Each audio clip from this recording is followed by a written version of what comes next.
So last night I watched Sands of Iwo Jima from 1949, and as always, if you enjoy this review, hit the follow button. I upload these every day. This is a very strange movie for a number of reasons, but none more so than the fact that John Wayne's acting rings around the rest of the cast here.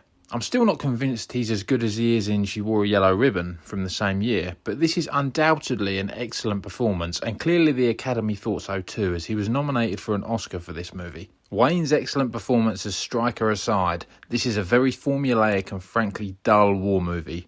I didn't like John Agar as Conway one bit, and I really couldn't stand Wally Castle's comic relief character Ragazzi. The only other character and performance I did like was Forrest Tucker's Thomas. He's great. What I will say is the battle scenes in this are actually shot very well, even if they are edited poorly. In fact, all of the original battle elements of this movie really work, and that's where it thrives, although there is some very outdated archive footage thrown in. It's outside the battle sequences that are packed with Hollywood cliche GIs and boring sequences of them drinking and generally getting on my nerves. This is also packed with very unsubtle propaganda, which is very dated for 1949. I'm always prepared to give the propaganda element of movies made in wartime a pass, but by 1949 there were plenty of war movies that told strong stories without the need to push a false narrative of extreme patriotism. To see how far away this film is from the reality it attempts to portray, you could watch it next to Battleground from the same year, that not only gives us a realistic portrayal of war, it tells a far better story. This movie is just filled with characters it's very difficult to care about,